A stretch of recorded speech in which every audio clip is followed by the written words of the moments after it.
Bonjour à tous, bienvenue sur Analysimo. Aujourd'hui, l'analyse de la ville de Dijon. Alors pourquoi on fait des analyses de ville? Tout simplement parce que quand nos clients ou les investisseurs avec qui on parle en général commencent l'investissement, eh bien ils sont perdus, ils ne savent pas dans quelle ville investir et comme on le dit souvent en immobilier, le plus important c'est l'emplacement. Donc vous voulez savoir quelles sont les meilleures villes, est-ce qu'il y en a à éviter, est-ce qu'il y en a où il faut se précipiter dessus parce qu'elles sont ignorées, ben, cette rubrique-là, elle sert à ça. Donc vous allez dans la partie playlist et vous avez analyse de ville tout simplement là où on a quelques villes pour l'instant. On va en faire beaucoup plus par la suite. Si vous voulez aussi regarder les dernières vidéos, bah, on a des sujets qui touchent à tous les investisseurs et on a évidemment toutes les semaines l'analyse de divers investissements réels et rentables qui sont gagnants sur le long terme. Sans plus tarder, du coup, on va faire l'analyse. Vous avez peut-être déjà entendu parler de la ville de Dijon. Elle est très intéressante, mais il y a certains aspects qui sont un peu moins bien. Vous allez le découvrir tout au long de la vidéo et du coup, en fin de vidéo, on fera aussi quelques exemples d'investissements pour voir ce qu'on peut trouver actuellement sur la ville. Donc on va vous aider à analyser cette ville aujourd'hui et savoir si c'est fait pour vous ou pas. Donc tout simplement Dijon, ben, on est à 3h, 3h30 de Paris par exemple. On est un peu plus proche je sais qu'il y a pas mal de gens de Lyon qui nous suivent dans les vidéos. Donc voilà, vous connaissez certainement votre région et la ville. Voilà, 2 heures. En voiture, ça doit être un peu plus rapide.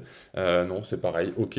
Donc Dijon, on est sur une ville de taille moyenne, mais quand même dans la tranche haute. C'est-à-dire qu'on a quand même pas mal de demandes locatives. On a 160 000 habitants, ce qui est très bien. Et vous allez voir que quand on va analyser les données et les caractéristiques de la ville ici avec des petites sources d'informations, eh bien on a quelques caractéristiques.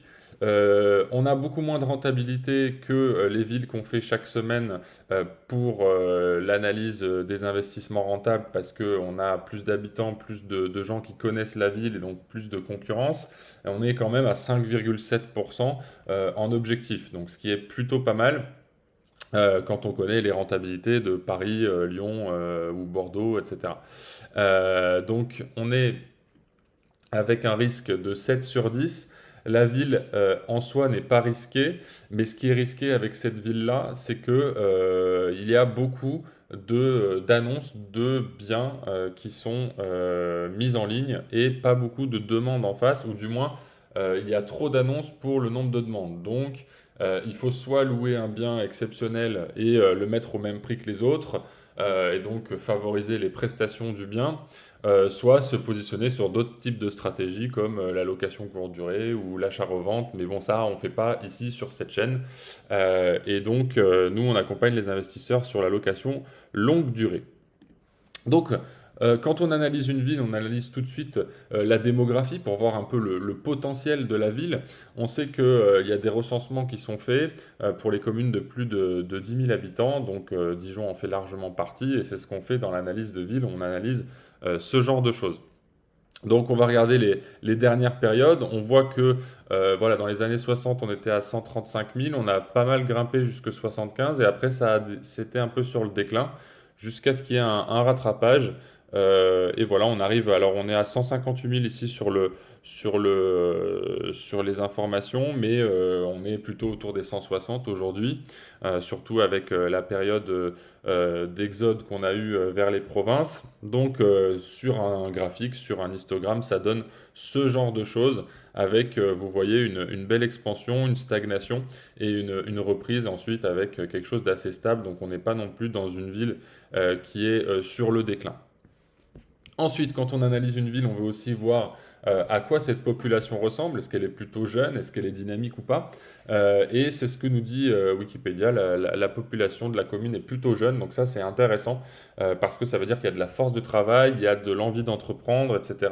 Pour autant que la population jeune reste dans les parages et que la ville soit assez intelligente pour justement avoir du dynamisme économique, des entreprises qui s'implantent et favoriser ça. Donc on a pas mal de données et ça, moi, je trouve que c'est plutôt favorable. Maintenant, attention, il y a d'autres choses qu'on va voir juste après qui sont un peu moins reluisantes, mais quand même, c'est à savoir. L'enseignement, du coup, l'enseignement, bon, à part collège, lycée, on va nous regarder plutôt l'enseignement supérieur, parce que si on fait des petits logements, même s'il y a du turnover et du renouvellement de locataires, nous, ce qu'on va quand même regarder, c'est s'il y a de la demande, même si c'est de la plus courte durée, c'est de la longue durée, mais c'est quand même de la plus courte durée. Bon, on a quand même Sciences Po ici, très intéressant. On a une école de commerce. Évidemment, université, parce qu'on est quand même sur une grosse région étudiante. Et puis, en plus, la ville de Dijon est le relais de certaines autres villes de taille moyenne qu'on connaît et qu'on a déjà vues dans les analyses d'investissement. Donc, Chalon-sur-Saône, Auxerre, Le Creusot, Mâcon, Nevers. Bah, ça peut vous donner aussi des indications sur regarder ces villes-là par la suite dans votre étude d'investisseur et surtout votre choix de l'emplacement pour lequel on essaye de vous guider, mais il n'y a que vous qui pouvez savoir ce que vous décidez, ce que vous désirez, et vous pouvez l'obtenir en suivant cette chaîne et en vous abonnant du coup en ne ratant aucune vidéo. C'est gratuit, ça nous fait plaisir. Merci beaucoup. Alors ensuite, bassin économique, donc là on regarde évidemment, on a voilà, Université de Bourgogne, on a ce qu'on vient de regarder dans le détail avec l'école de commerce, les ingénieurs, etc. Donc ça, c'est plutôt pas mal. Mais on a surtout, dans la deuxième partie de cette fiche Wikipédia, les entreprises qui sont sur le secteur et savoir dans quel secteur est spécialisée la ville. Donc le premier secteur industriel, on le sait, c'est l'électrique et l'électronique. Donc ça, c'est plutôt bien, avec 3000 salariés. Donc ça a de la demande. C'est l'entreprise SEB qui est implantée. Il y en a d'autres, mais moins connues. Terreau, Lapierre, Simplex, voilà, mécanique et électronique. Il y a aussi des laboratoires pharmaceutiques qui sont implantés, des centres de santé, et ça c'est intéressant, les centres de santé, par exemple les CHU, hein, j'en parle tout le temps, mais vous avez des internes qui doivent répondre et assez proches au final de leur lieu de travail, d'apprentissage. Donc ça c'est toujours intéressant de se positionner sur ce genre d'emplacement. Après, voilà, on a surtout de l'agronomie, et puis on avait Nestlé et Unilever, je crois, voilà, qui ont racheté des entreprises locales qui ont du coup gardé l'industrie sur place. Donc voilà, c'est toujours intéressant de savoir ce genre de choses. Maintenant, une fois qu'on a fait ça, on va faire comme d'habitude, comme chaque semaine, et du coup là c'est la playlist investissement rentable ici. Vous pouvez avoir des idées, vous pouvez même trouver une pépite vous-même, mais bon c'est pas du sur-mesure, hein, c'est vraiment de l'analyse de sélection discrétionnaire, puisqu'on ne peut pas satisfaire forcément tout le monde. Mais voilà, vous avez cette playlist-là si vous souhaitez trouver des emplacements, des villes que vous suivez et qui vous intéressent. Donc là, on fait que Dijon aujourd'hui. Et on va regarder donc les immeubles rentables. Et il y en a 5 en tout, du prix le plus élevé au prix le moins élevé. Dijon, c'est malheureusement déjà un peu cher. Voilà, c'est pas ignoré par les investisseurs.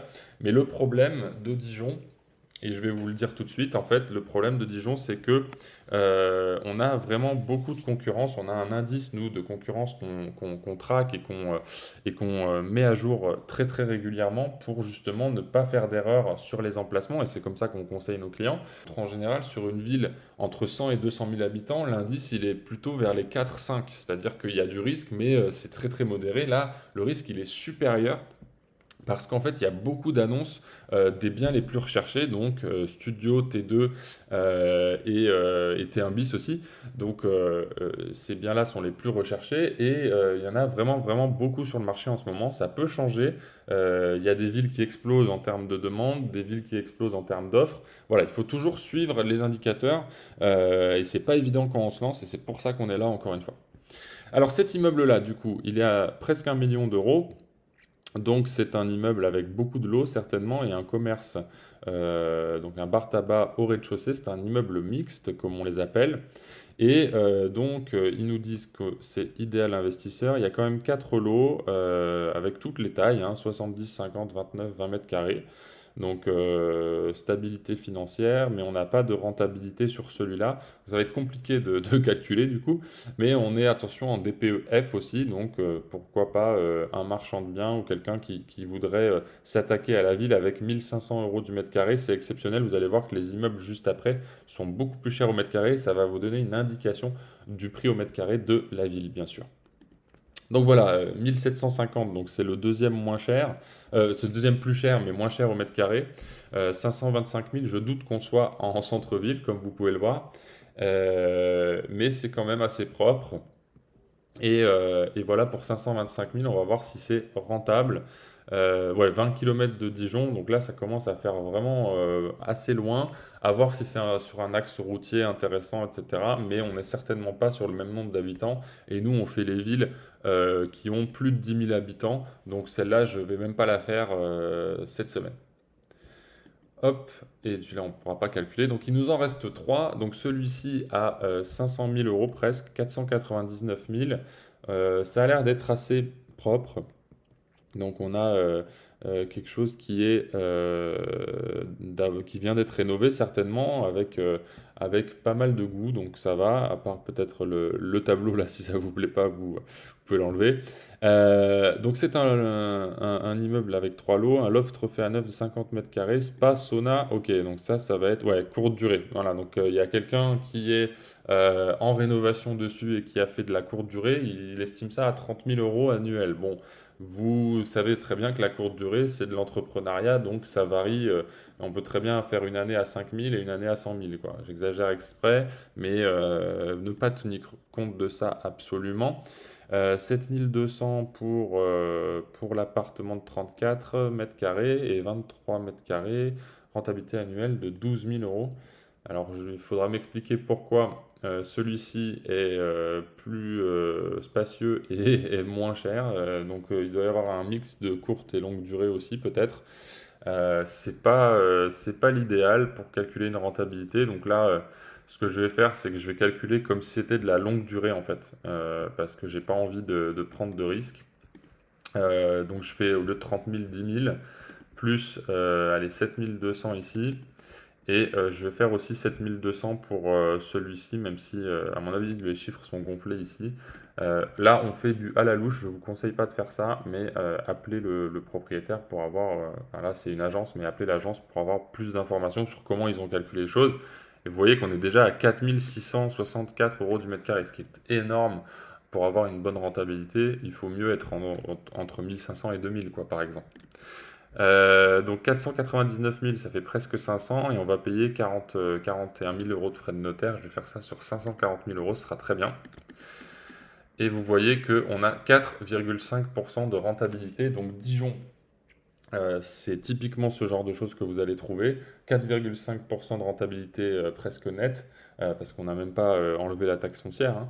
Donc pour un risque qui est plus élevé que sur certaines autres villes de taille moyenne. C'est ça que je veux vous dire dans cette vidéo et on va découvrir les 2 autres immeubles sans plus tarder, mais gardez bien ça en tête. Vous voyez, je vous donne mon avis. Je ne suis pas là pour vendre une ville absolument. C'est pas parce que je la traite que je la vends, hein. Donc là, on est sur quelque chose d'assez.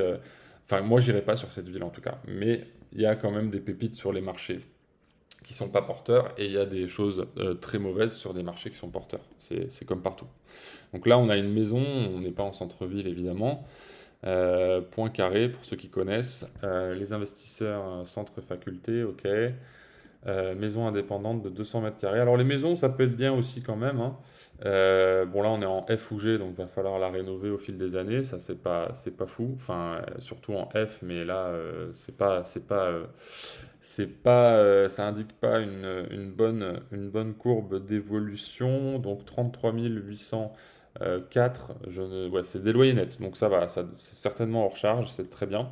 On n'a pas de taxe foncière, mais je vais quand même l'évaluer sur 200 mètres carrés à Dijon. Je pense qu'elle sera autour des 3000, 3000, 30 804 sur vous voyez, le prix est à 475 000 et on est déjà un peu plus raisonnable en termes de mètres carrés, mais on n'est pas en centre-ville. Donc là, pareil, hein, je vais rajouter 40 000 euros de frais de notaire. Ce sera même un peu plus, hein, 40, 41 peut-être. Donc 476 plus 40. Hop, merde, j'ai perdu. Ben, je vais faire sur 30 000. 30 000 sur donc 25 plus 15, donc 16, donc 516 000. Oui, je calcule d'une manière assez spéciale. Donc là, 5,8% de rentabilité, donc c'est plutôt bien. On a enlevé la taxe foncière en plus, donc ça peut convenir à certaines personnes, même si, encore une fois, il y a du risque et il faut se renseigner un peu plus. Donc voilà, 5,8, c'est celui qui a le plus de rentabilité cette semaine.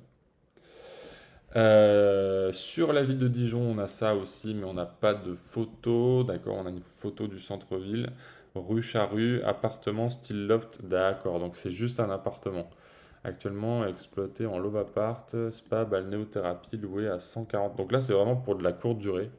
Nous, on fait pas de courte durée, mais apprécier l'effort qu'on a. Donc ouais, Dijon, on n'a pas d'immeubles, on a surtout beaucoup d'appartements à Dijon, mais les appartements, vous savez qu'on n'aime pas parce que on va avoir beaucoup comment dire, de charges de copropriété, etc. Et surtout, on n'a pas la maîtrise de ces charges-là, donc ça, c'est pas l'idéal.